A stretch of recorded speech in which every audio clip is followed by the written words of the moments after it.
ലാൽ സലാം സഖാവേ.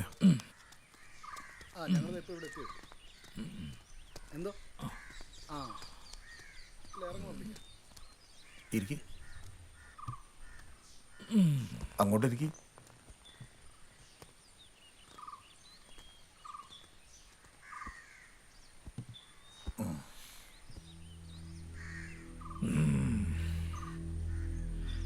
കേരളത്തിലെ ജനങ്ങൾ നല്ല ഭൂരിപക്ഷത്തോടെ നമ്മളെ തെരഞ്ഞെടുത്തിരിക്കുകയാണ്. ഭരണ നേതൃത്വം സഖാവ് വിശ്വൻ ഏറ്റെടുക്കണം. വിശ്വൻ മുഖ്യമന്ത്രിയാകണം. എന്നേക്കാൾ നന്നായി പ്രവർത്തിക്കുന്ന ഒരാളെ പാർട്ടി നിർദ്ദേശിക്കണം എന്നാണ് എൻ്റെ അഭിപ്രായം. കാരണം വിശ്വനേക്കാൾ യോഗ്യനായ ഒരാൾ വേറെ ഇല്ല. ഈ വിജയിച്ചു നിൽക്കുമ്പോഴും പാർട്ടി ഏറ്റവും കൂടുതൽ വെല്ലുവിളികൾ നേരിടുന്ന സമയമാണ്. കമ്മ്യൂണിസ്റ്റ് പാർട്ടിയിൽ കമ്മ്യൂണിസ്റ്റുകാർ കുറഞ്ഞുകൊണ്ടിരിക്കുന്നത് അറിയാമല്ലോ. ചാക്ക് കെട്ടിലെ ഉരുളക്കിഴങ്ങ് പോലെ ഒന്നിച്ചു നിൽക്കുമ്പോഴും ഒരുമയില്ല. ഈ വലിയ കമ്മ്യൂണിസ്റ്റ് പാർട്ടിയിൽ ഇനി കുറച്ച് കമ്മ്യൂണിസ്റ്റുകളേ ഉള്ളൂ. അതിലൊരാൾ നീയാണ്. പലരും എൻ്റെ പേര് പറയുന്നുണ്ട്. എല്ലാവർക്കും ഇഷ്ടമാണ് താനും. പക്ഷെ അത് വേണ്ട. താനിത് ഏറ്റെടുത്തേ പറ്റൂ. ഇത് പാർട്ടി തീരുമാനമാണ്.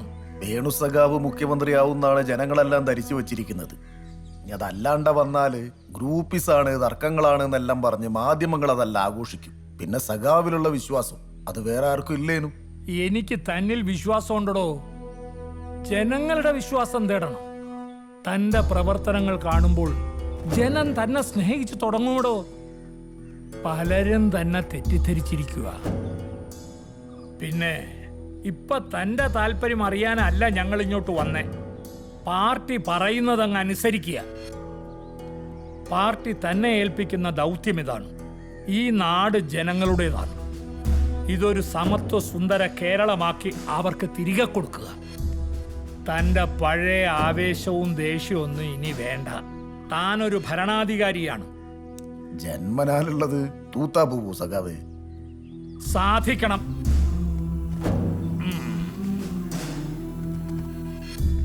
ഈ നാട്ടിൽ ഏറ്റവും കൂടുതൽ ശത്രുക്കളുള്ളത് തനിക്കാണ്. തൻ്റെ തല ഒന്ന് താന്നാൽ പിന്നെ അത് പൊങ്ങലുണ്ടാവില്ല. അതുകൊണ്ട് ആ തല പൊങ്ങി തന്നെ നിൽക്കണം. തന്നെ സംരക്ഷിക്കാനുള്ള ബാധ്യത ഈ പാർട്ടിക്കുണ്ടോ? ആരെയൊക്കെയാ താൻ നോവിച്ചു വിട്ടതെന്ന് തനിക്ക് തന്നെ അറിയില്ല. വമ്പന്മാർ കാത്തിരിക്കുകയാണ്. ഓരെല്ലാം വരട്ടെ, ഞാൻ ഒറ്റയ്ക്ക് നേരിട്ടോളാം. നമുക്ക് കൂടുതൽ വലിയ കോട്ടകൾ തീർക്കേണ്ടതുണ്ട്. ജാതി രാഷ്ട്രീയത്തിൽ നിന്ന് ഈ രാജ്യത്തെ രക്ഷിക്കാൻ കൂടുതൽ വലിയ പ്രവർത്തനങ്ങൾ ആവശ്യമുണ്ട്. അതും കൂടുതൽ വേഗത്തിൽ. സാധാരണക്കാരനെ രക്ഷിക്കാൻ സമയമായടോ. കണ്ണൂർ വിശ്വനായ ഞാൻ നിയമം വഴി സ്ഥാപിതമായ ഭാരതത്തിന്റെ ഭരണഘടനയോടും നിർവാജ്യമായ വിശ്വസ്തതയും കൂറും പുലർത്തുമെന്നും ഞാൻ ഭാരതത്തിന്റെ പരമാധികാരവും അഖണ്ഡതയും നിലനിർത്തുമെന്നും കേരള സംസ്ഥാനത്തെ ഒരു മന്ത്രി എന്ന നിലയ്ക്കുള്ള എന്റെ കർത്തവ്യങ്ങൾ ഞാൻ ഭരണഘടനയും നിയമവും അനുസരിച്ച് ഭീതിയോ പക്ഷപാതമോ രീതിയോ വിദ്വേഷമോ കൂടാതെ എല്ലാ തരത്തിലുള്ള ജനങ്ങൾക്കും നീതി ചെയ്യുമെന്നും സഗൗരവം പ്രതിജ്ഞ ചെയ്യുന്നു.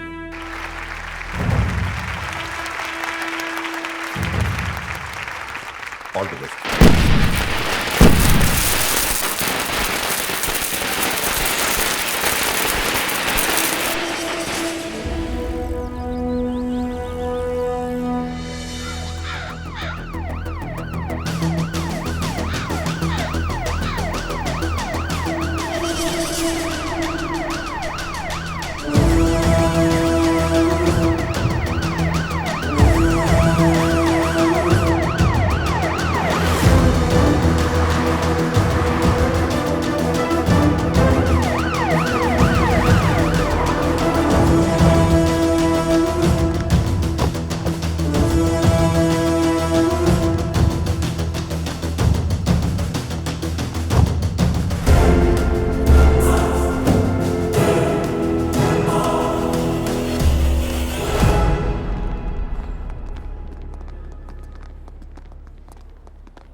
സാർ സ്റ്റാഫുകൾ അങ്ങേ പരിചയപ്പെടാൻ വന്നതാണ്.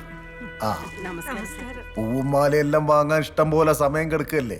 ആദ്യം എന്നെ ഇങ്ങോട്ട് പറഞ്ഞയച്ച ജനങ്ങളുണ്ടല്ലോ, അവരെ കാര്യങ്ങളൊക്കെ ഒന്ന് ശരിയാക്കുക. എന്താ അതല്ല അതിന്റെ ഒരു ശരി? ആ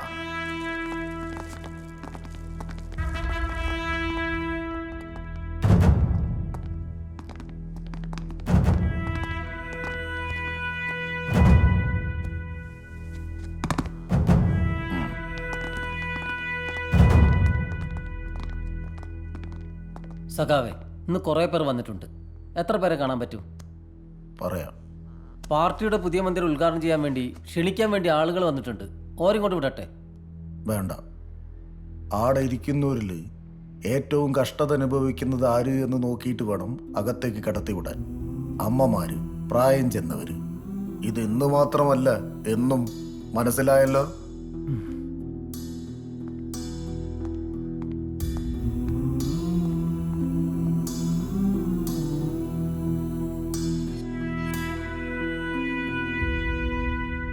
CM, എല്ലാ മന്ത്രിമാർക്കും പറയാനുള്ളത് കുറെ മോഹന വാഗ്ദാനങ്ങൾ മാത്രമാണ്, ബജറ്റ് പ്രഖ്യാപനങ്ങൾ പോലെ.